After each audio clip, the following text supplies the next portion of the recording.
Shalom, shalom, en joie de vous retrouver encore, content d'être avec vous. J'aimerais partager avec vous une pensée qui m'est montée encore à cœur, comme d'habitude. Est-ce que vous savez que les hommes de vision ne sont pas toujours appréciés? Ouais. Si vous êtes un homme de vision, si vous êtes un homme qui a des rêves et des ambitions pour votre vie, et que vous vous croisez avec des personnes qui n'ont aucun rêve et aucune ambition pour leur vie, vous deviendrez des ennemis. Pas parce que vous avez voulu être des ennemis, mais parce qu'eux ne se sentent pas à l'aise en votre présence. Ils se sentent dérangés par votre personne.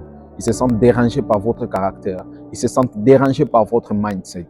Les gens ne seront pas toujours dérangés par vous parce que vous êtes une mauvaise personne, mais les gens seront dérangés par vous parce que vous avez des choses qu'ils n'ont pas. Ils seront dérangés par votre présence parce que vous pensez à des choses auxquelles ils ne pensent pas. Vos pensées perturbent leurs pensées. Vos pensées insinuent qu'eux ne pensent à rien. Ouais. Vos pensées insinuent qu'eux ils ne vont nulle part. Vous serez toujours combattu, détesté, ne pas être apprécié, ne pas être accueilli, ne pas vous sentir à l'aise en présence de tout le monde, ne pas vous sentir groupé parce que vous êtes un homme de vision. Vous verrez que la plupart des fois, les hommes de vision, les hommes qui vont quelque part, les hommes qui poursuivent un objectif, les hommes qui se battent chaque jour pour un objectif donné, pour une ambition donnée, pour une destinée donnée, sont souvent solitaires. Pourquoi? Parce que la plupart des gens dans ce monde ne savent pas où est-ce qu'ils vont. La plupart des personnes ne savent pas où est-ce qu'elles vont, ne savent pas qu'est-ce qu'elles doivent faire pour leur vie, ne savent pas ce qu'ils doivent accomplir pour leur vie, ne savent pas qu'est-ce qu'ils sont destinés à accomplir, ne savent pas à quoi devrait être destinée leur journée, leur matinée, leurs heures. Ils ne savent pas à quoi ça devrait être destiné. Ils sont emportés dans les moules de tout le monde. Il se réveille chaque matin, il va au boulot, il fait comme tout le monde. Il ne sait même pas pourquoi il le fait. Si tu lui demandes pourquoi il travaille, il ne sait même pas. Il n'a aucun objectif, aucune ambition pour sa propre vie. Il ne vit que pour manger, dormir, se réveiller, manger, dormir, se réveiller, enfanter, avoir des enfants. Mais sa vie n'a aucune ambition. Sa destinée n'a aucun avenir.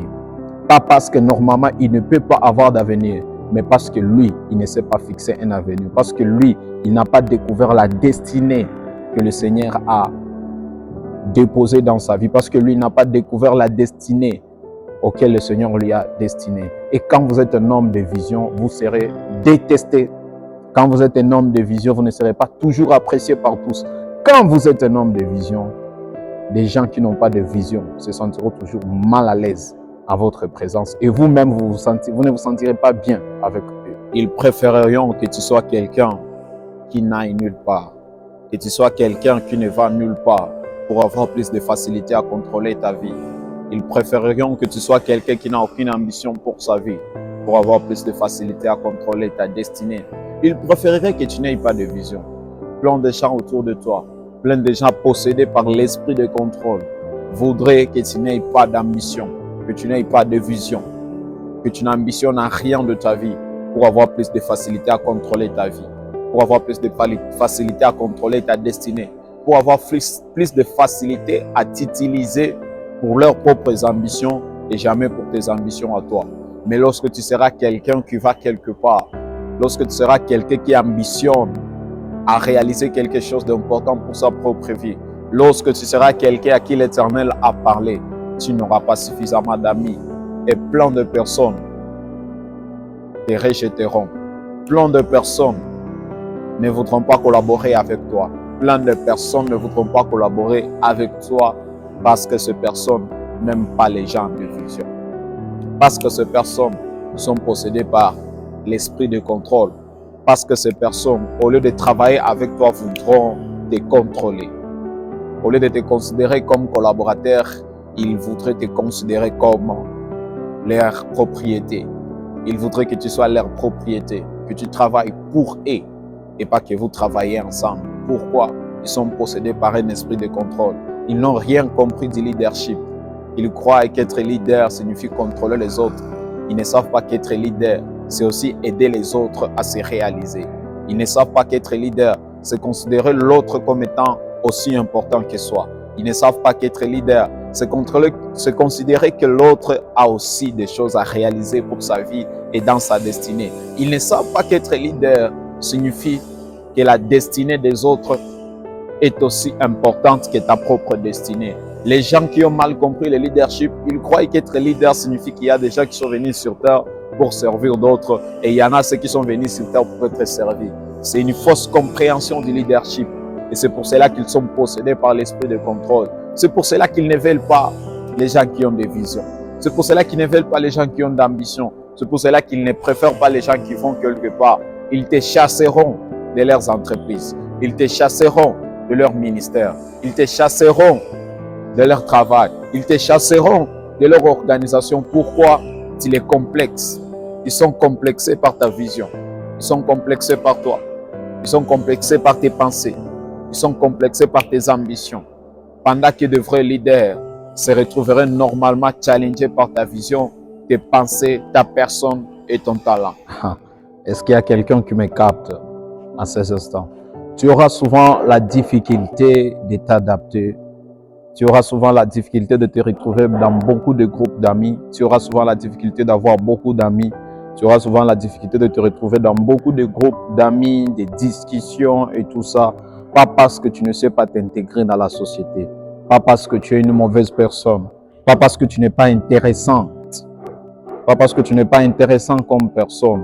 Pas parce que ta vie n'est pas intéressante. Pas parce que ta destinée n'est pas intéressante. Pas parce que tu n'as rien d'intéressant dans la tête. Mais c'est justement à cause de ce qui se trouve ici que tu n'arrives pas à trouver d'amis. C'est à cause de ce qui se trouve ici que tu as la difficulté de trouver des gens qui pensent comme toi. Des gens qui ont des pensées constructives. Des gens qui ont des pensées qui mènent quelque part. Des gens qui réfléchissent à quelque chose. Des gens qui eux-mêmes voudront aller quelque part. Je suis venu dire à quelqu'un, tes rêves seront les premières choses qui te rendront solitaire. Je suis venu dire à quelqu'un, ta vision sera la première chose qui te séparera du groupe et te mettra à part. Tu te verras comme une personne mise à part, comme une personne rejetée par des amis, rejetée par le groupe de personnes, rejetée par certaines fréquentations. Pourquoi? À cause de ce que tu portes, à cause de tes réflexions, à cause de tes pensées, à cause de ta vision, à cause de ta destinée, à cause des choses pour lesquelles tu as décidé de consacrer ton temps. Quand tu vas quelque part, tu n'amènes pas tout le monde avec toi parce que ce n'est pas tout le monde qui réussira à entamer la marche avec toi. Tu verras que les hommes de vision ont peu d'amis parce que ce n'est pas tout le monde qui a la capacité, la facilité et la révélation de s'accrocher à un homme de vision. Seules les personnes révélées arrivent à te prendre par la main et marchent avec toi. Parce que les hommes sans vision seront toujours complexés par les hommes qui ont des visions. Mais ne l'admettront jamais qu'il est question de complexe d'infériorité. Ils te diront, tu te prends pour qui? C'est la même histoire qui s'est passée avec Joseph, vous le saviez. Ses frères se sont dit, mais ce petit, il se prend pour qui? Donc il veut nous dire que nous là, on est venu tout simplement pour être ses sujets et lui il est venu pour être notre roi, pour notre... Il se prend pour qui? C'est comme ça que les hommes te diront indirectement sans te l'avouer. Ils te diront, tu te prends pour qui? Tu crois que tu es qui? Pourquoi? À cause des choses qu'il y a ici. Ils te diront, tu te prends pour qui? Mais ce qu'ils ne savent pas, c'est que la parole de l'Éternel a retenti à tes oreilles. Ceux qui ne savent pas, c'est que la pensée de l'Éternel s'est gravée dans ton esprit. Ce qu'ils ne savent pas, c'est que le fardeau de l'Éternel s'est transporté dans ton cœur. Et c'est pour cela que tu ambitionnes à toutes ces choses. C'est pour cela que tu veux aller loin. C'est pour cela que tu veux réaliser toutes ces choses. Pour finir, je souhaiterais vous parler de Joseph et de ses frères.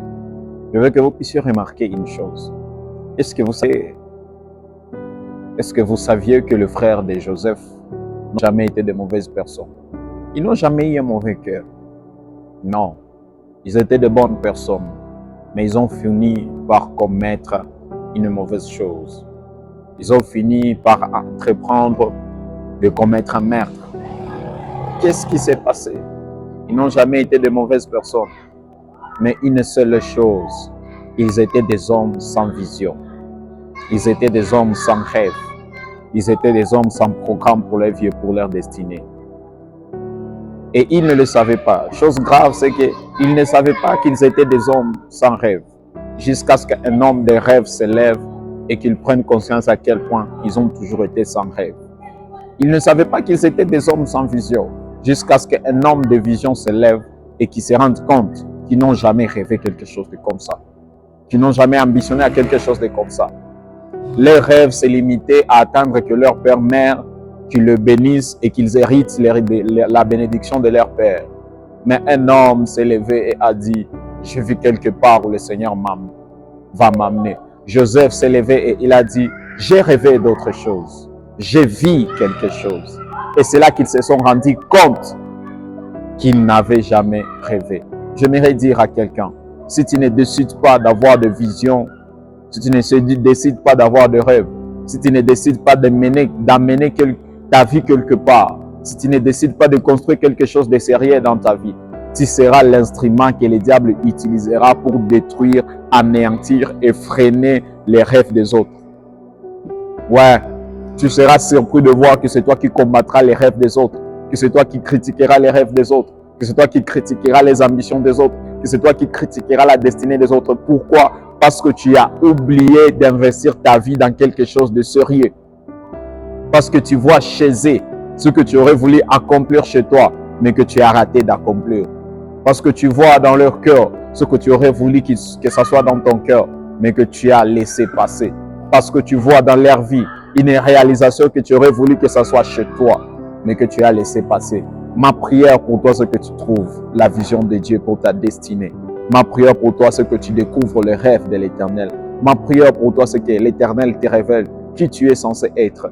Ma prière pour toi, c'est que tu ne sois pas l'instrument du diable pour combattre les rêves des autres, mais que tu sois l'instrument de Dieu pour construire ta propre destinée et aider les autres destinées à aller de l'avant. Je vous aime de l'amour du Seigneur. Que Dieu vous bénisse.